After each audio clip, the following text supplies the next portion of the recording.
Hello, and again, welcome to Bit Depth. I'm Santiago Ramones. Across from me is Austin Scott, otherwise known as King Scott, otherwise known as Slick Vic, aka the World Monarch, aka a bunch of other silly shit. Austin Powers. Yeah, the real Austin Powers by some.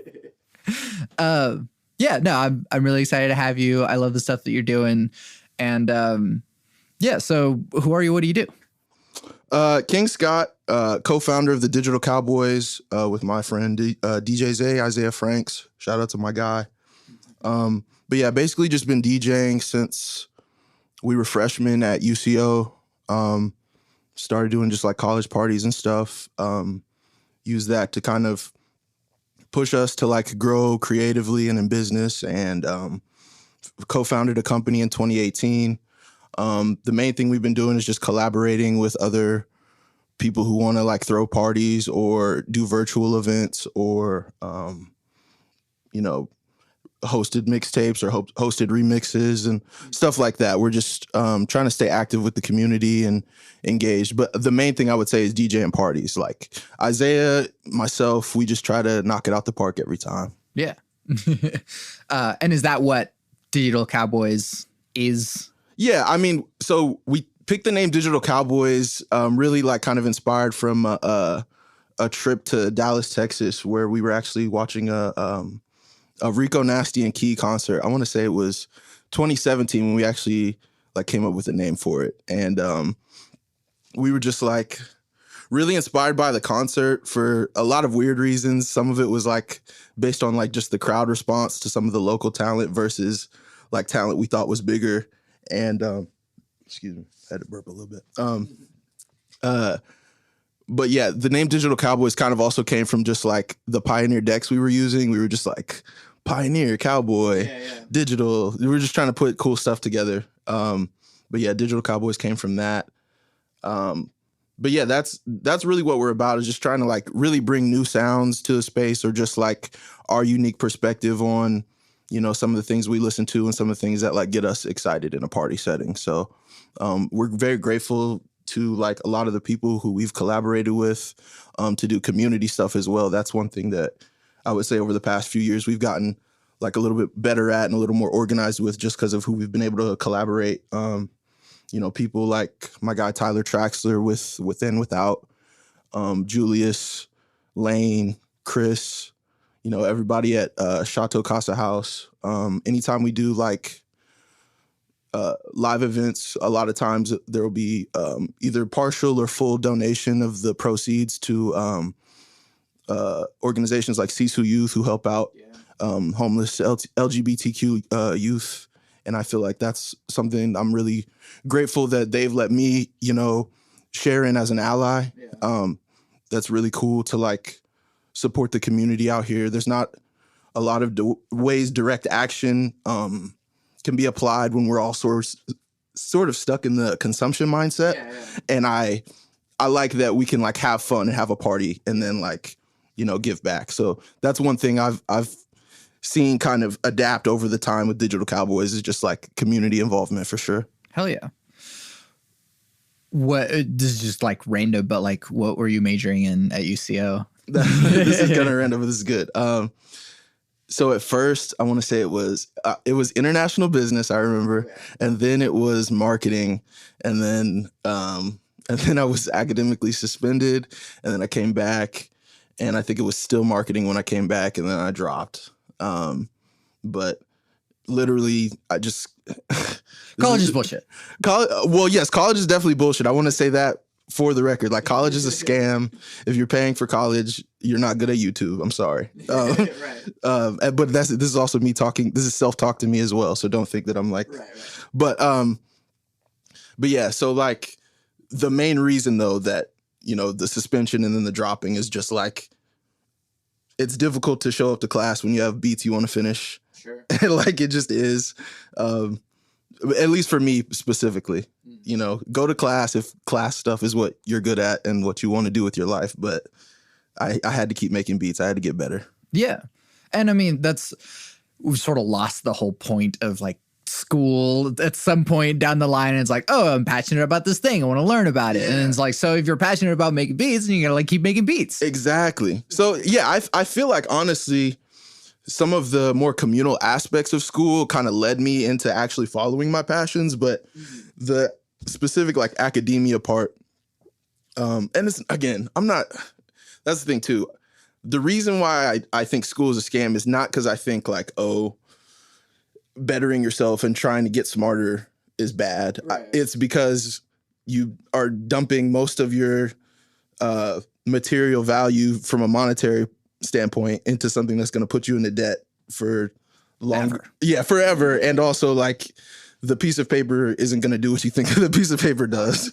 Like even after getting pieces of paper, I got my certificate for digital cinema production over at OCCC, and like I'm still out here like looking for stuff to do. I'm looking for work. But that's my main thing with it. Just like it's very clearly part of this large capitalist US Ponzi scheme that, you know, interacts with you on all levels of your life. So right, yeah.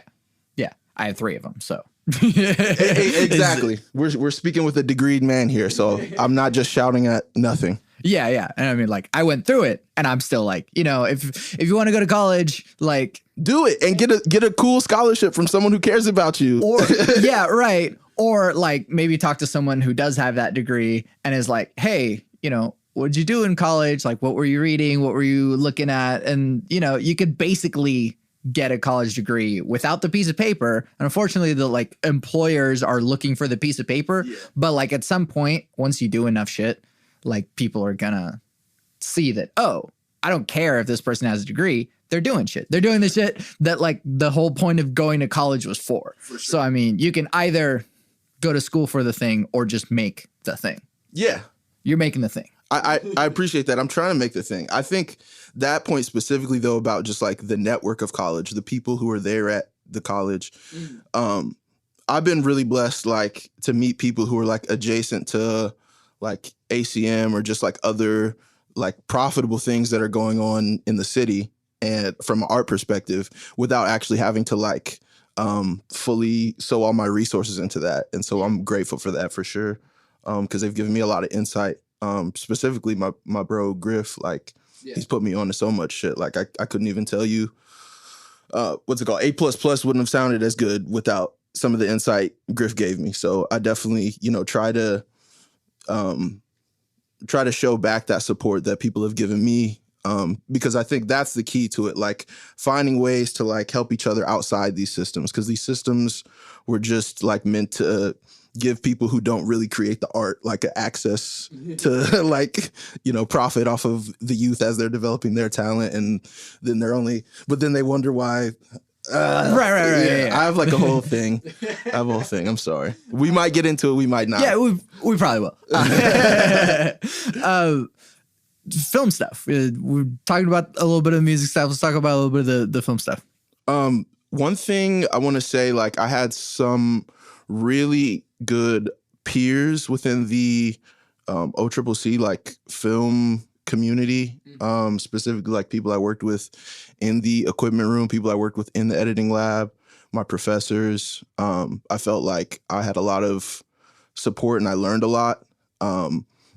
So far as like on set things, my main thing right now, because I've been making beats and music for so long, I really want to get into like scoring on a level pretty soon. I haven't necessarily fully tapped into that. I've done a little bit of like student project stuff, but I'm trying to get into scoring.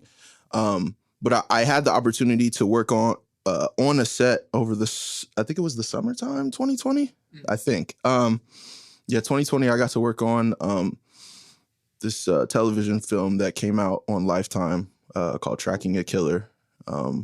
My guys Griff and Cash both worked on that as well, and a lot of other really cool, talented people in state and out of state. So I'm grateful I got that experience. I was only on set for a couple of days because I was just helping Griff with some lav mics. I was just like assisting him. So I'm grateful I had a solid just team of people. But that was a nice experience, just like sort of like really experiencing it after like having all the sort of simulations in school and all the like labs and things like that. I think it was a really nice experience.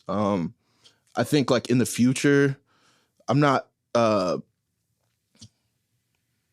this is going to be on a public platform, so I'm trying to sound professional. I'm not like opposed to doing on-set stuff, but I really have been spending time trying to get more into post-production stuff, you know, sound effects, Foley, ADR, all that type of stuff, and scoring really, just because I've been composing music for a minute now. So I definitely want to start transferring skills that I've been like developing for a while, like actually into the medium on a professional level. But yeah, those are definitely the main focuses from the film perspective. I did sort of a music video for an NFT that I dropped. That's like another sort of like tangent thing. I just felt like it related to film because it's a video. But my friend Brandon Ross, who has helped me on a lot of stuff, helped me shoot that along with my friend Wyatt Knapp. And that was a really cool experience. Just like, not even because it was like, we didn't shoot it with the coolest or craziest cameras, but I was just like, okay, let me actually take time to like build out shots. Let me take time to like see what the landscape of something is and like plan out steps and the editing process too. So I was like an assistant in the editing lab at OCCC. So I was a student employee, tutoring some of the editing students who would come in, and then like helping them finish their projects and things like that. But yeah, editing is something I've been doing for a minute too, because oh my gosh, I feel like I'm just like rambling on. No, like, you're good. But these are all the things that you do. I'm asking about you. Thank you. I appreciate it. I'm just like trying to calm down and like slowly get to each thing, you know, in a way that makes sense. Cause now I'm like jumping through different timelines. So like before I even like went to OCCC, like if this was actually during academic suspension that first time at UCO, I was helping my father with this website he has called culturosity.com. And basically what he was just trying to do was shed some light on some of the events that were happening in the artistic community locally. We did a lot of stuff with like dope poetry at Ice Event Center and some other people who just had like different events or like small businesses in the area, just like highlighting that. And I spent a lot of time like filming different content for that and filming interviews. And that, like, before, I didn't even really like want to be doing that, to be honest. Like it was like kind of a thing that I was pushed into doing, but it was something that I enjoyed doing like while I was doing it, you know what I'm saying? And it gave me a skill set that is valuable to me now. One of my mentors actually, Jay Wiggins, shout out to him. He's a photographer and a filmmaker in Oklahoma City. That's my OG. I appreciate him. He like showed me a lot just about like how to set up an interview, like camera angles, like different stuff with photography specifically. So I want to shout out Jay Wiggins specifically when I'm on any sort of public platform talking about film. But yeah, that's film. That's me and film. Sorry for the like weird time travel back to like 2017 and then back to 2020 and then all this other stuff. But I mean, yeah, again, it's all the stuff that you're doing and how you get there. And here's a little bit more about like how you got there. At what point did you know, like, man, I got to keep making music. I got to keep making beats. Like when did it just like grab you and never let go? That's a good question. I don't know. I felt like it was pretty early on because like my initial even reason for making beats was just to like work through some emotions, some kind of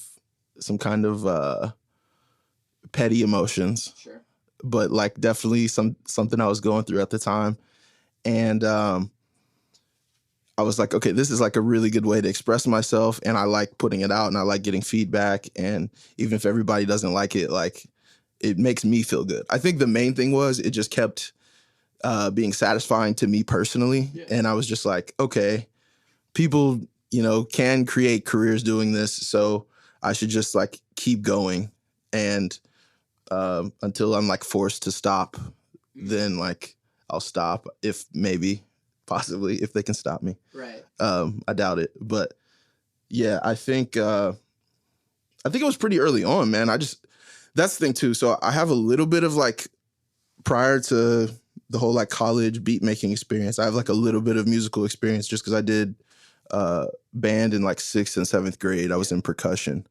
And so I have a decent sense of like rhythm and stuff like that.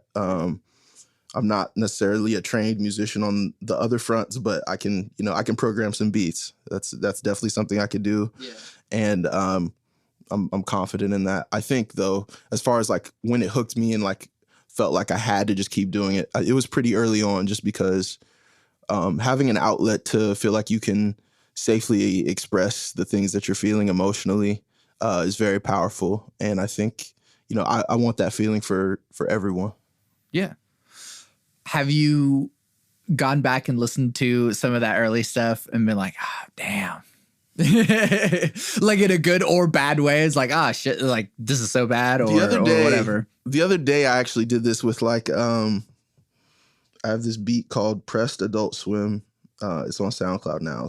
I don't know how many plays it has. It doesn't really matter. But I put like, I made like an AMV with it, like an anime music video. Yeah. And, the visuals I used were from Garden of Words. I don't know if you've ever seen that movie, but it's an anime film directed by Makoto Shinkai, and it's very beautiful, and it's kind of sad, and it's a weird like sort of romance story, but the way I cut it, I kind of tell the whole story of the film, but not really. I like leave some important parts out, but regardless, like, it was one time where I got to like play with like film timing. Yeah. And also like the origin of the beat itself for me came from an emotional place. And I was just like, man, it's interesting to like be so far removed from that and just be like able to look at this as like music and be like, this is pretty good. Like, cool.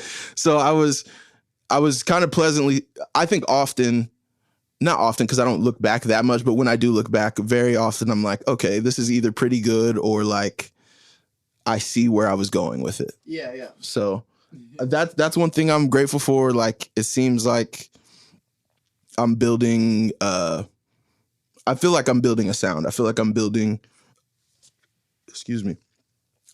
like some sort of story arc over the course of the entire thing. And that's really what I want. Yeah. Let's talk influences. Like what were you inspired by, both like musically, but also, media wise? Talk about anime. I always see you wearing your Evangelion hoodie, and I'm like, damn, got to talk to this dude. You can talk Evangelion. For sure. For sure. Influences are great, man. Influences are all we have. I'm like looking in your studio right now, like Spider-Man. Spider-Man alone, like when I was a young child, was easily my favorite superhero. Yeah. So I definitely appreciate that. But like, okay, so references, let's go. Okay, so we're going to get into like some deeper stuff at some point, but I want to say like a lot of the art references come from getting into more like being having the freedom to explore more secular music as I got older. And so I'm interested to like talk about sort of how that comes about. But I would say like The Weeknd, I would say Lil Wayne, I would say Drake, right? I would also say James Blake. I would say FKA Twigs. I would say obviously Travis Scott. I would say obviously Kid Cudi. And again, these are like a lot of vocalists. I'm not even talking about producers yet. I'm just talking like people who are the face of things. Let me think. There's so many people. That's the thing too. If I don't literally have my phone in front of me, one thing I'm scared of is that we're all going to get older and realize we don't actually know anything, and we're going to like lose our phone one day. And we're already cyborgs. Yeah, we are literally already cyborgs. But like I consume a lot of music. Like I'm just going to go through. Tyler, the Creator, is a huge influence on me. I'm not even going to cap about that. Right. Well, I was even thinking like how Digital Cowboys having like the community aspect of it reminds me of Odd Future a little bit. For sure. Odd Future was so influential to me. I can't even lie, man. Like Odd Future, I have like many shout outs about my Odd Future life. So that is going to come later too. A lot of stuff's going to come later, I guess. I feel like looking through my most recently listened to music isn't going to help with my influences. So I'm going to put my phone back down. You're good. let me think. Who are my influences? Okay, well, definitely from like a production standpoint, I would then again still say like James Blake. I would say 40, one of Drake's main producers. I would say people like Monte Booker. I would say people like J. Rob, Sam Gellatry. That's in my SoundCloud kind of bag. That's the thing too. I was like really in my high school sort of transition in between that little like I was doing band and college. I'm making beats. In high school, I was like listening to a lot of stuff. Yeah. And SoundCloud was like the wave. I felt like, especially like from like 10th grade, from like 11th grade forward for me. And I graduated 2015 for context. Did I say Timbaland? You didn't say Timbaland, but I mean, that's Timbaland another for big sure, one. man. Timbaland's insane. His Neptune's in the wheelhouse. Neptune's for sure. Are you kidding me? Pharrell, Chad, are you kidding me? Of course. Of course. You know, Pusha T, Clips. Definitely Kanye West, even though I'm going to say now that I don't support a lot of the things Kanye has done in the later part of his career, but shout out to Kanye on some level. We'll get to a question about Kanye. Yeah. This seems like the podcast where people would get to the question about Kanye. Let me see.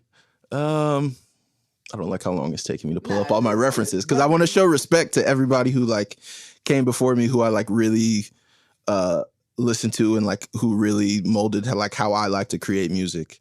I'm like certain there's so many people. My gosh.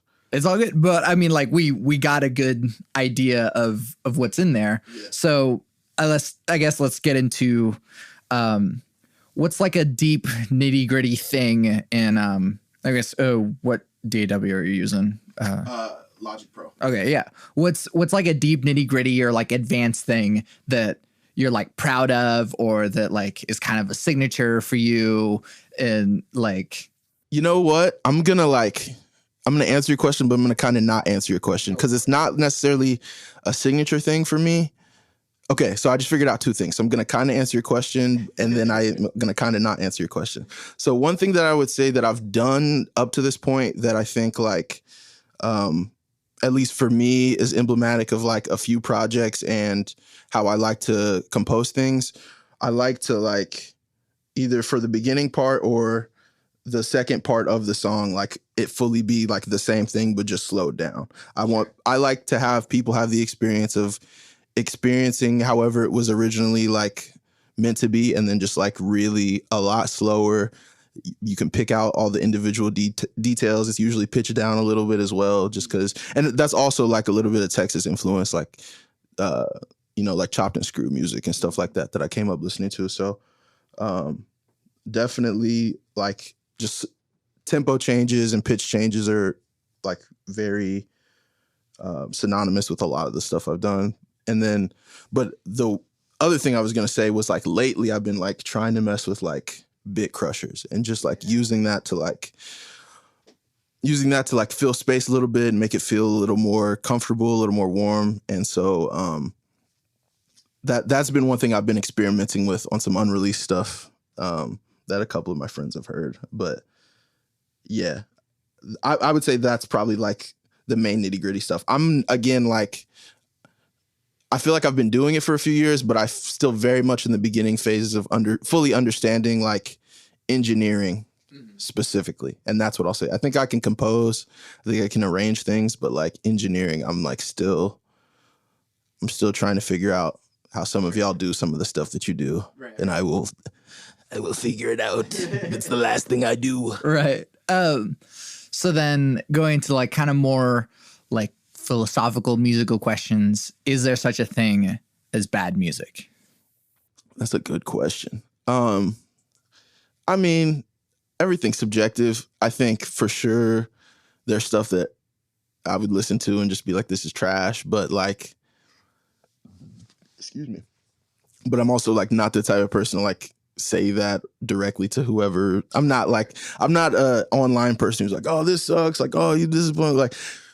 Although if I felt like, well, no, not even. No, even if like an artist I really liked put out something that I just wasn't feeling, I probably would keep my opinion to myself and not to say that everyone has to do that. I'm not saying this like this is law. I'm just saying This is how I operate.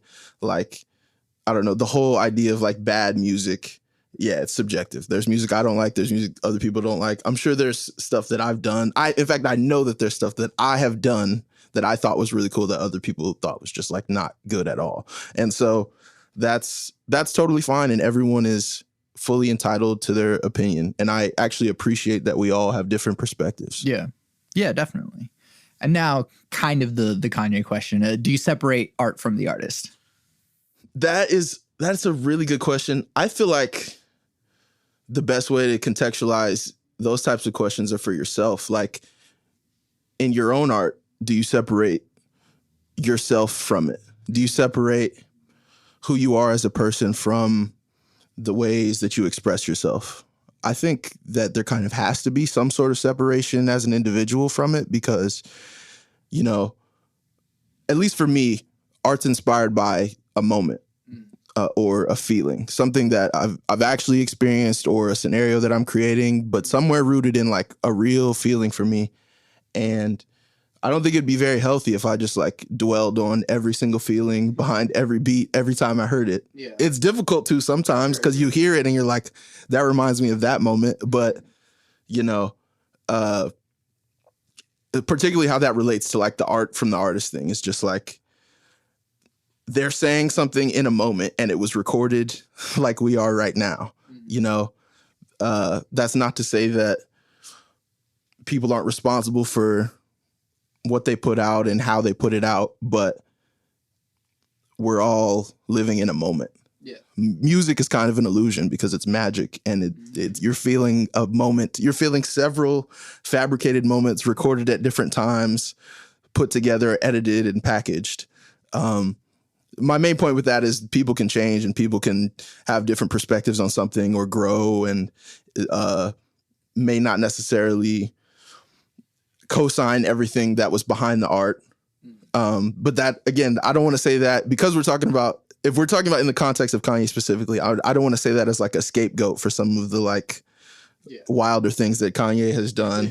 I want to say that as like a human empathy thing for us all, like individually who choose to create or choose to like intake creations, just like understanding that, you know, even though it comes from genuine, real feelings that a person felt in a moment, it is also hopefully a very well packaged fabrication, and it is literally magic. So I think we do well to keep that in mind. But I almost feel like I didn't answer the question though, because like I also am like, you are what you do. You know what I'm saying? You are what you do. You can say that you're a good person. You can like put on airs of being like, and it's not even about, again, a good person. We went into direct morality and I can't tell you if you're a good person. You'd have to survive your own life. You have challenges you have to overcome. You have to get it out the mud sometimes. Yeah. I'm going to say, though, specifically to directly answer your question, I do separate the art from the artist, but that doesn't absolve people of responsibility, especially like in a public eye or just like their responsibility to whoever they feel responsible to. Mm-hmm. Yeah. And again, the question always comes up in the context of Kanye, because Kanye isn't so much like, he's not like freaking Bill Cosby or anything. Like he didn't, you know, he hasn't assaulted people and like created awful trauma. He's just an asshole. Exactly. And it's like, but that's why it's good to use him in the context of the conversation, because there is at least somewhere there has to be some type of gray area, literally because of that. You know what I'm saying? Because it's not that extreme. It's a lot of performance shit. It's a lot of vocal things that you're saying. It's not direct harm to a lot of people. So we have the space to sit here and talk about it because it's that way. Yeah. But I mean, so I guess, and the other reason for that question is like, you had kind of mentioned that like, you're not feeling Kanye as much. Is it because of the things that he said, or is it just because like, you know, he's kind of gone off the deep end, you don't really like his music anymore? I would say that some of the things that he's done have like, and again, people don't have to live their lives this way, but it's like actually stopped me from even like attempting to listen to the music. Like to the moment that we're recording this podcast right now, I haven't heard a moment of Kids See Ghosts other than maybe like a Twitter clip or something. The other day, my friend made me listen to On God because Pierre Bourne produced it, and I'm a huge Pierre Bourne fan. Pierre Bourne is a big influence on me as well. That's someone that I definitely need to vocally say is an influence. Pierre Bourne, shout out to Pierre Bourne. But what's it called? Yeah, so I listened to that track, and that was pretty cool. Like, that's the thing too. I bet some of the Kanye art that has come out, like, I would like it, but that's also part of the reason why I'm like, okay, I feel like as a fan, I care about him, and I would like, you know, things in his life to go well, but I also don't know what things going well in his life are. I know he's getting divorced right now, but some people, including myself, might think divorce is cool. Yeah. Some people might think that, you know, you gotta do what's best for like actually raising a family. And if you're fighting all the time, that's not helpful. So I don't know. There's different ways to look at everything. There's in fact an entire demographic who probably thinks a lot of what he's doing isn't wild at all. So yeah, you know. Last couple of questions on this front. What's something people don't normally know about you? Don't normally know about me. I don't know. I don't feel like I'm that well known. I could just say like any random thing about my life. My middle name is Victor. Cool. I'll say that. That gives me confidence. That makes me feel like in most situations, if I put my mind to it, I can win. Yeah. Cool. Yeah.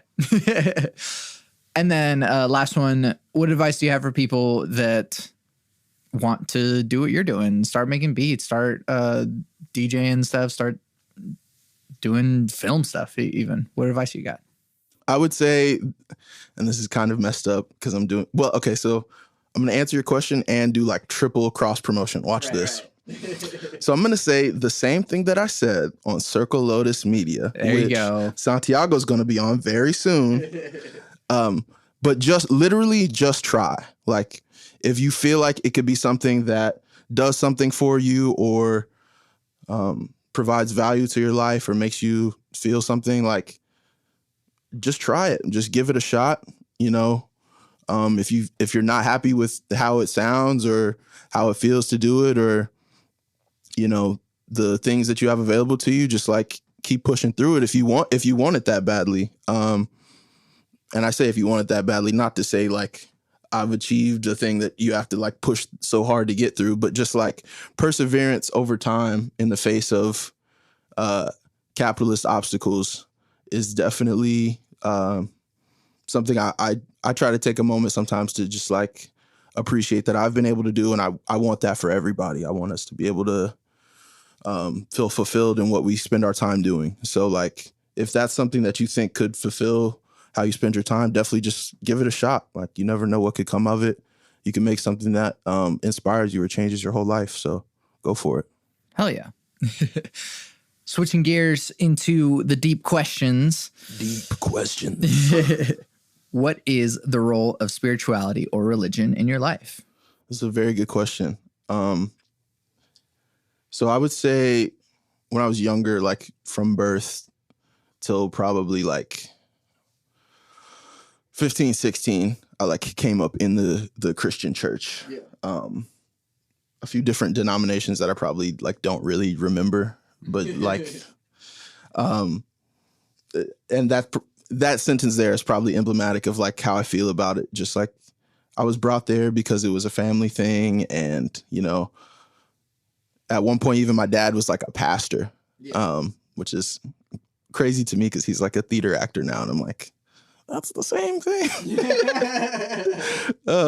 And he's really good, and he was great as a pastor, and he's a great actor, I feel like. And but yeah, I think for me personally, it's not religion specifically is not something that I connect to. I definitely I feel like we're all connected. I feel like the universe, I'm not sure about the active will of the universe, but I just feel like we're all connected, and there's definitely an energy out there that is akin to divinity for sure. I try to personally like meditate and take time to be with myself and be with earth and be with family and be with just people who enrich my spirit.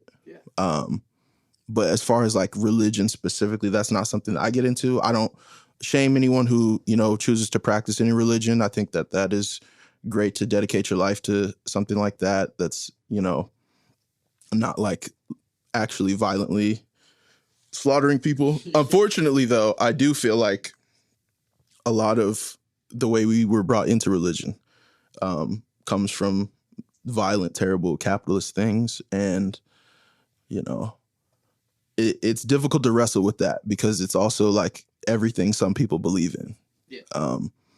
So that's definitely, I really do like that question though, because I came up in it, you know what I'm saying? I know what it's like, but just for me personally, it felt like going through the motions a little bit. It felt like an activity I had to go do on Sunday and sometimes on Wednesday, and, you know, but again, I don't want to like say that like I don't have respect for people who believe whatever. Just me specifically, I'm not into specifically, I'll say Christianity, because I haven't really explored a lot of other religions. That's not to say that I couldn't, you know, get into something else, but right now I wouldn't say that I'm specifically religious. So then with that, what is your definition of God? God, so my definition of God lately, it's been shaped, unfortunately, by loss and death. But like when MF Doom passed a little while ago, it was wild because they said he passed on Halloween, but they didn't release the news until like December or something. And I'm just, I think about that. That's crazy, but it's interesting because when you don't get the news like as it's happening or whatever, you maybe don't feel that energetic release that you would normally, like, oh my God, like the flattening out of losing that person. And especially because it's not like someone I even personally know. It's just a person I look up to. MF Doom also, huge influence. That's what's going to happen is I'm going to remember the influence as I'm talking, and I'm going to go back to that question. So thank you for that. But when MF Doom passed, I think one of his family members said something like, thank you to the all. And I don't know what spiritual practice that comes from, specifically calling God or the universe the all, but I like that. I like the all because, we think of spirit. I think we a lot of times think of spirituality in the context of like living beings. Lately I've been just trying to like literally wrap my mind around God developing the entire material reality that I'm in, including inanimate objects and molecules of things that I need to breathe, and sunshine and space and the vacuum and everything that's scary about things that we can't touch. But just like, and even in like inanimate objects, like I'm not thinking like someone did a presto changeo magic spell to make this shelf appear. A man or a woman or a person who doesn't identify with those genders built that shelf and took time to do that, and they were paid, and the money that they were paid fed their family, and their family expelled the waste of the food, and it went back into the soil, and the soil grew whatever. Or not in the soil. I don't know where shit goes in the septic system. I'm just talking right now. I'm trying to sound deep and cool. Sorry, guys. But like you're not wrong, and it's also not deep at the same time. Yeah, it turned into shit, and then it like all kind of cycles again. Anyways, exactly. Yeah, like matter can't be created or destroyed according to science, and I'm with the science wave personally. So like that's kind of how I look at our spiritual essence. I don't know if it like goes to what some might call like the astral plane, or, I have some friends who are into stuff like that, but like, yeah, damn, I'm losing. What was the? No, I mean, just what is God to you? What is God to me? Yeah, the all is what I would say. I like the all as a concept, like even my ability to form words right now. Yeah. What is free will? Free will, I think free will is the ability to perceive your circumstances and make decisions based on those circumstances. I don't believe that we're as in control of the circumstances that we're born into, but I do believe that with the agency that we have been given magically by this crazy realm that allows me to have fingers, we do have the ability to take action once we understand what our place is within the world, kind of. So free will, I would say generally, is just like that actual ability to like perceive your circumstances and then make decisions based on what those circumstances have given you. That's how I would describe free will personally. Sweet. That's like one of the like most well wrapped up answers to that question I've heard so far. Thank you. I appreciate that. I just thought of it on the spot too. Yeah. What do you think happens when we die? Man. Well, for sure our heart stops and we piss ourselves and our body gets all like very rigid. I don't know, man. I really don't know. And that's like one thing that kind of confuses me about people is our fixation with that. I mean, it makes sense logically because we lose people and we miss them and we would like to know where they went. But, and this is just like a young perspective me answer. I can see older me looking back and thinking I'm just silly, but like I'm very focused on appreciating and enjoying every moment that I'm living in, just in case like this is it. Because if this is it, I don't have interest in. Most Def said this in like a podcast with Talib Kweli lately. He was like, the God I serve doesn't have interest in my misery. And he also said, I don't even have interest in my own misery. So I like to think that, I like to say that I definitely am not jacking like the concept of hell. Like I'm not into that. I don't believe in that personally. But just in general, like, I'm not sure where we go. Some people have a lot of theories where we go. People have talked about it and written books about it. I haven't even really dove deep into that because I'm really, really focused on trying to like appreciate every moment that I have in my life. So I don't want to like not answer your question by being like, oh, I don't know. Excuse me. We go to like, we go to a little small pyramid of reflected light that's like outside of what we would consider the universe. And I said cube shaped, but it's like multi-geometric and constantly moving. And it's just a tesseract. It's basically a tesseract, and it's just like light energy, and then like the Big Bang will recycle, and then we'll like completely forget our existence and then come back as a different living being or not. But cool. That's what I'm gonna say for everybody wanting a direct answer. Austin gave it to you. There you go. Or, I don't know is also a valid answer. Yeah, I want to be very clear. I don't know. I am not the person with answers. If you happen to stumble upon this podcast in some sort of like, in any situation, but I was going to say in some sort of like post-apocalyptic future dig up of like, how do we find the answers that they had? This is not the answers that we had for civilization. I do not know. Besides everything that was going on in this civilization that led to the apocalypse, we weren't going to have the answer. Exactly. Yeah. Come on. You think we got the answers? We caused this. Come on. Man. Well, I won't say we caused this. We were given circumstances. Yeah, we're kind of just victims in this whole thing. A little bit victims of this. Why did our parents have us? I'm sorry. How do you determine what good behavior is? I think in the most broad sense, good behavior is just like not harming others or creating situations that cause harm.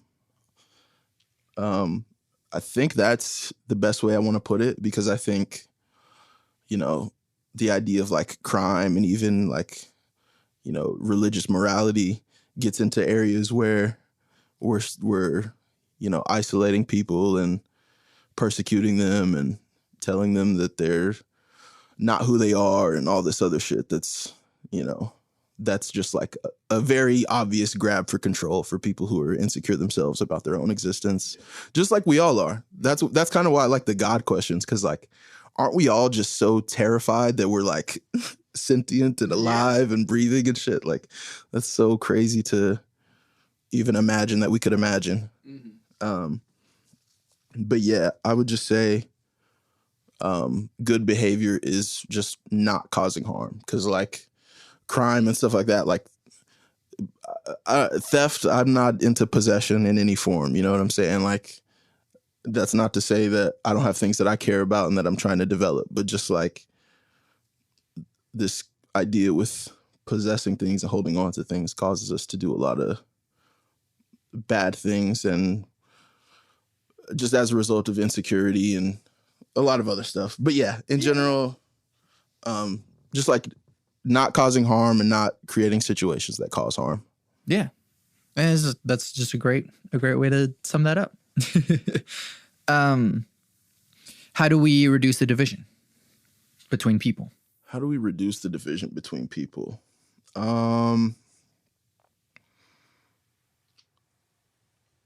You know what? I'm going to actually reject the premise of your question. Cool. I'm going to say that reducing the division,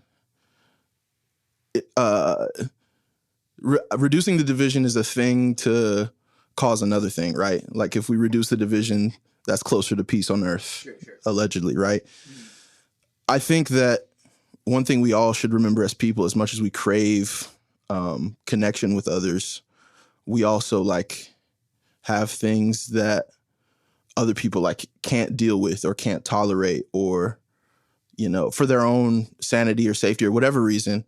And I don't think that all forms of division are unnatural.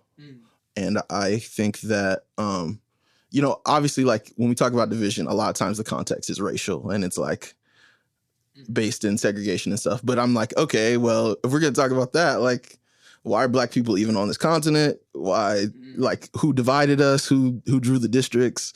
Who gerrymandered? All this other stuff. Like, you know, division as an idea of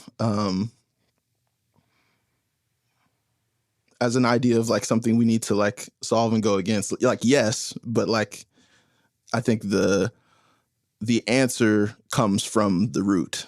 Like, there are people who created division and they set up these systems, and these systems still go on, and these systems govern everything that we do. And so as long as they govern everything we do, the principles, the underlying core values of that are prevalent. Like, so, but yeah, just on that, I would say like,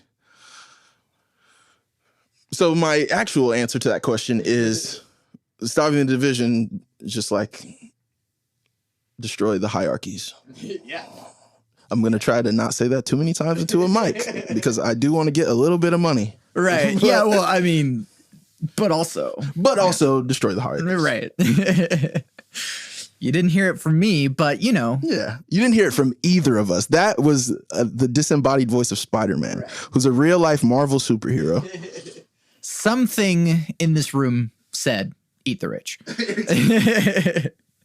I have to say real quick into a podcast mic, just because I thought this was funny, and this might like fuck shit up in the future if I'm ever like really important. But like, there's this Instagram video of Diddy by his pool eating mangoes and like overlooking the ocean. First off, he has like a huge pool, but like next to the ocean, so it's so ridiculous.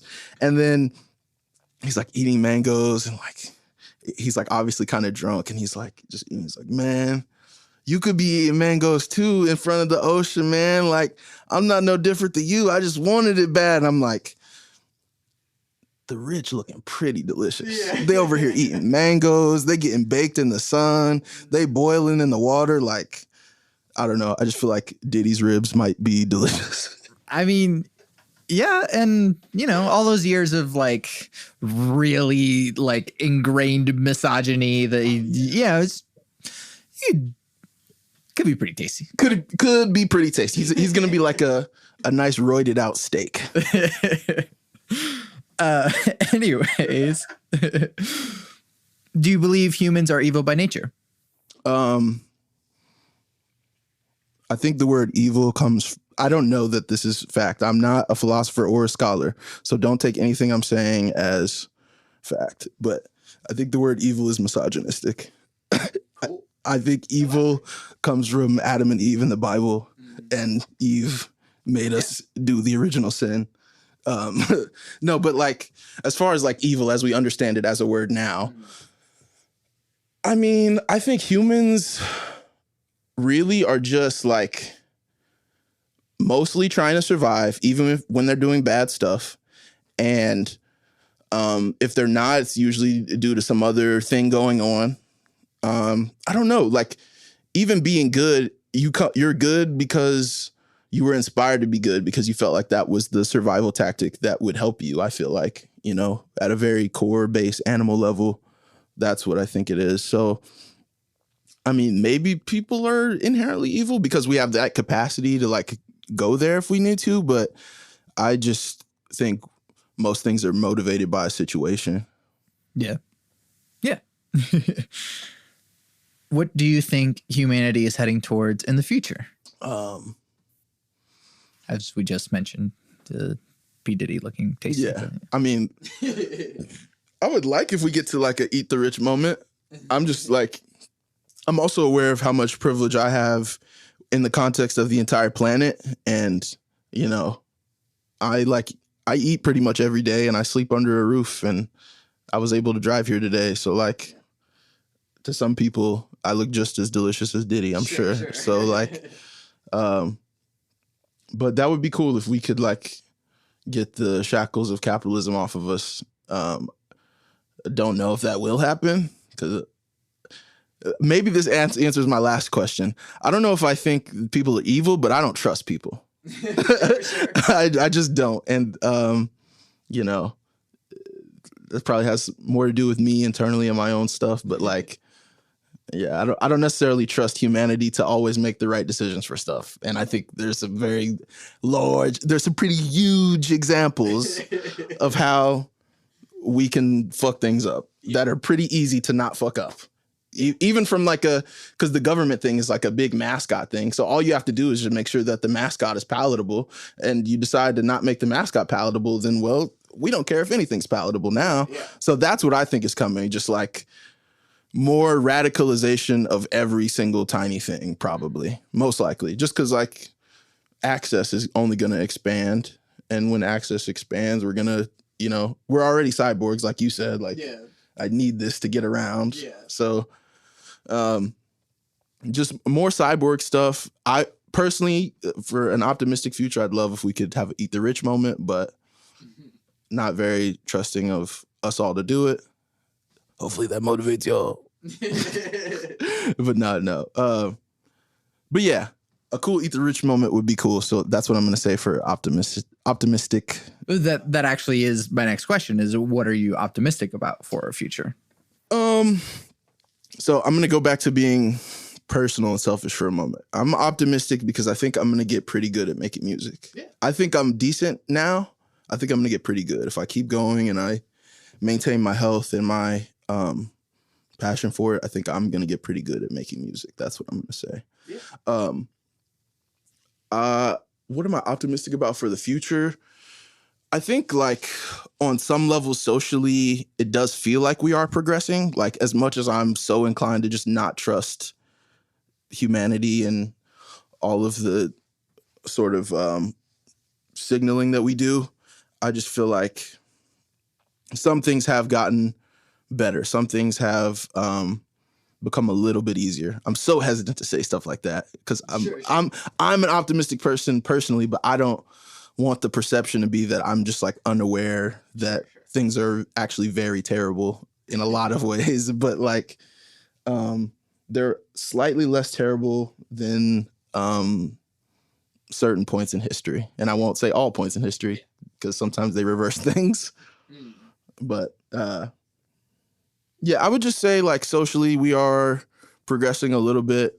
I'm personally gonna get better at making music. I'm gonna be better at a lot of aspects of the filmmaking thing too.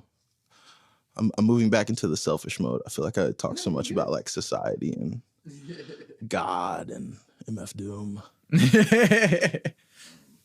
Which, depending who you ask, same thing. Real talk. Yo, that's the thing too. God, Society, MF Doom. One day, like, not too many days previous to now. See, I can't even talk anymore. Like a few days ago, I was like telling my dad, like, everything that happened in Revelations in the Bible, like, already happened. And like, we're just like, some of us are just like running around, like, looking for it. And I'm like, I can show you the dates. Yeah. It's like Hitler, this. But anyway, I forgot the original question now. I'm going off on too many tangents. I'm having too much fun. You're really good at this. I got to say, you've cultivated an environment where I feel comfortable, and I feel like just saying any little random thought that comes to me. That's great. That's exactly what I want. We're here to understand you. Thank you. I appreciate that. What makes you content? Oh, man. Spending time with my friends makes me very content. Finishing a nice piece of music makes me very content. Legally smoking medical cannabis makes me very content. Yeah. Also, free everybody on the planet locked up for weed and any other non-violent drug offenses. Just want to say that to be very clear. What else makes you content? Just a personal sense of peace for a few moments makes me feel pretty content. Yeah. I would say in a lot of ways, I hope this doesn't sound sad. Like, in a lot of ways, I don't really feel content because I feel like there's things that I need to do, and there's just things that need to be done in general that, you know, are going to take a bit of action and motivation and things like that. And even beyond like the scope of my own lifetime, I'm like, so much should happen for other people who get to be here. But I don't know. I think there's a few things that make me content, and they keep me content enough to where I feel sane most of the time. So, and I would probably even rank it like that. Like, spending time with my friends makes me feel really, really content. I'm very grateful for the friends that I have right now. But yes, friends, music, some weed, mangoes actually, which is so funny. I was just talking about like the Diddy mangoes thing. I love mangoes. I love mango flavored anything. Like the mango Humex cans, like the little blue ones. The guava Humex. Oh, yeah. Look, man, we could have had a whole hour-long podcast about the guava Humex. Fun fact, mangoes are the most eaten fruit in the world. That's beautiful. I'm so glad that I learned that today, because mangoes are probably, I know that they're my little brother Tyler's favorite fruit. They're probably up there with me as well. Yeah. I love mangoes. Kind of, you mentioned it a little bit, but the next question is, when will you be satisfied? When will I be satisfied? I don't know if I'll ever be satisfied. I don't know, man. Like, but that is a valid answer. Yeah, that is kind of how I feel.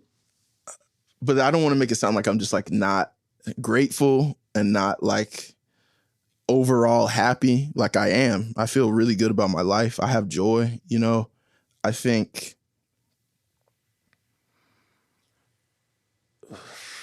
personally, from a career perspective, I would be satisfied when I make enough money doing the things that I do to live comfortably and help the community in ways that I would like. And I'm able to do a little bit of that now without making a living, but like, I would like to be able to do that where I'm comfortably able to make a living and support myself. Yeah.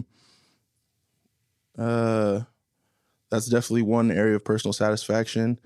I'm thinking I'm going to be satisfied at the end of this Loki series. I just finished watching episode 5 with my homie Cole, and no spoilers. No spoilers, I promise. I just want to say that. No, I would never.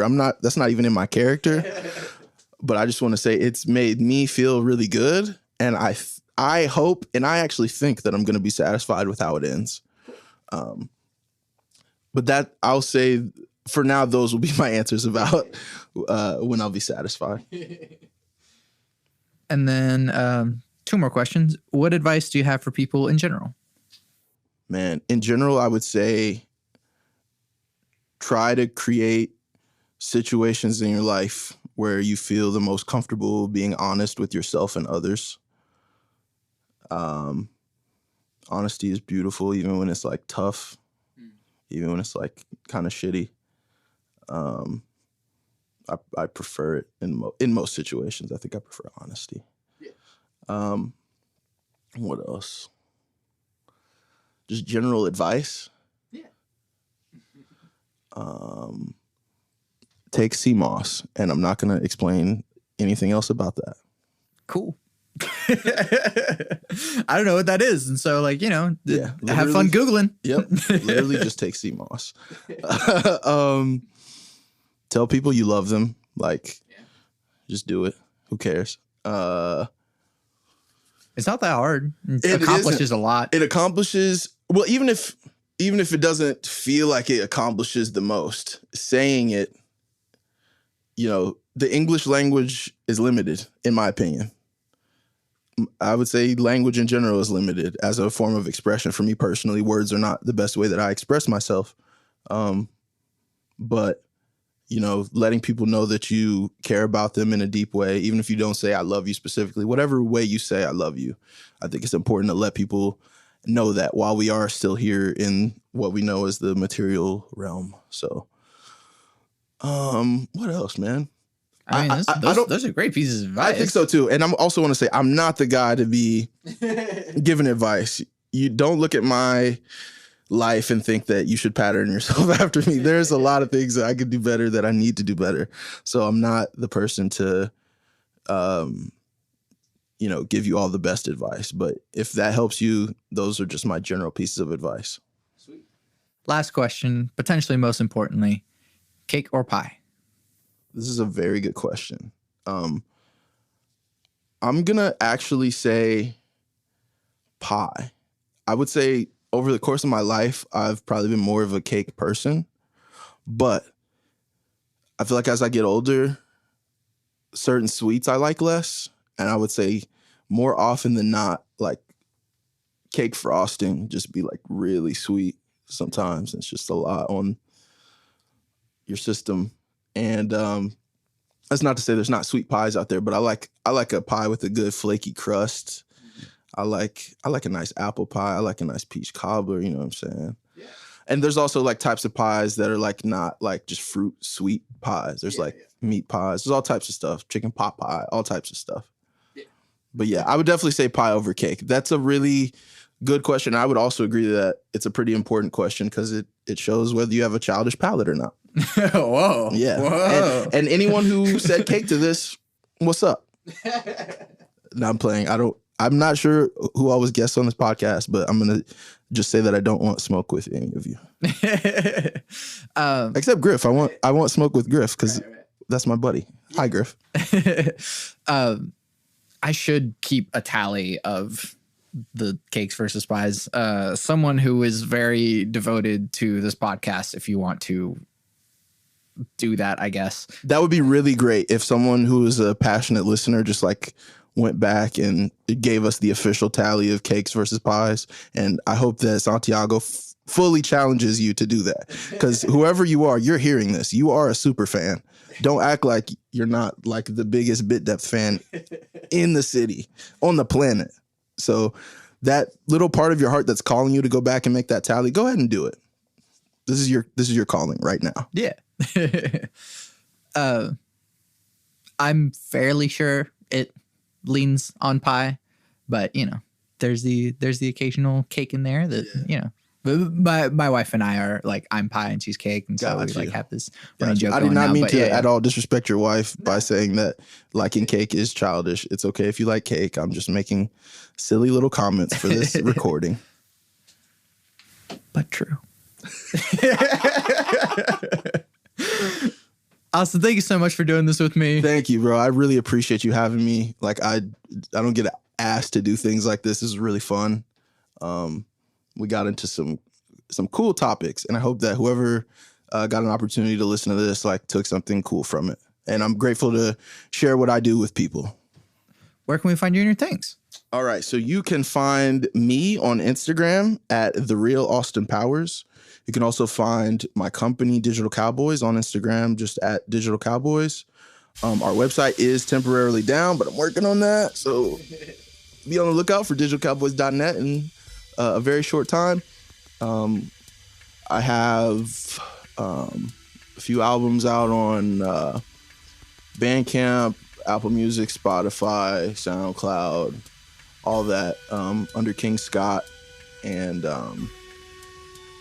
real quick too, I just want to say, I didn't mention this. I talked like very briefly about my friend Brandon Ross. So I just want to say real quick, he did a compilation album. Man, I can't remember like when exactly it was, but it wasn't that long ago. Benefiting suicide prevention. And I got to put a beat on that project. And there was a lot of other really talented bands and musicians on that. And I just want to put a highlight on that because that's also available on Bandcamp. You can check that out. It's called Not Alone Okay. By the time that this has come out, I probably will have done this, but shout out to the press for having myself and DJ Zay. Okay, July 15th at the press patio from 9 to 11 p.m. Thank you for coming out to see the Digital Cowboys. We really appreciated the energy that night. It was really cool. And if it hasn't happened yet, please come out. But thank you for coming out. We really had a great time. I like the, future past tense. Yeah, thing that's what going. I'm trying to do. I'm trying to get into playing with time because we work in recorded mediums and things come out much after we've like deliberated and worked on them. So why not talk in future tense? Yeah. It already happened. It was great. Yeah. We're Great manifesting vibes. it. Yeah, we're manifesting it right now. Once again, thank you so much for doing this with me. I'm Santiago Ramones. Austin Scott, aka King Scott, the real Austin Powers. You can find everything that I do on my website, santiagoramones.com. I make music and produce audio. I have an EP, a short album, that is streaming everywhere right now. It's called Soundbites.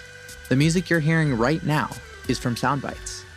Listen to it on Spotify, Apple Music, and anywhere else you stream music, or buy it on Bandcamp, because a single purchase is the monetary equivalent of streaming it all day, every day, for a year. I'm also working on another album, so if you'd like to hear that at some point, you can buy my music, or you can support me on Patreon. That's patreon.com/Santiago Ramones. Follow me on Instagram to stay up to date with all the stuff that I'm doing, both at bit.depth and at Santiago Ramones Music. There's also a Discord server in which we discuss deep topics from the podcast, but it's also a community of beautiful human beings. Go to santiagoramones.com/Discord to join. If you like the podcast, leave comments on social media, leave reviews by saying how much you like the podcast, and tell your friends about it. I really couldn't be doing this without you, and I am so very grateful to continue doing Bit Depth for this long. Thank you so much for listening to and supporting Bit Depth. I always end the podcast with my 3 things. They shape my life philosophy. Love never fails. It's going to be okay. I might be wrong.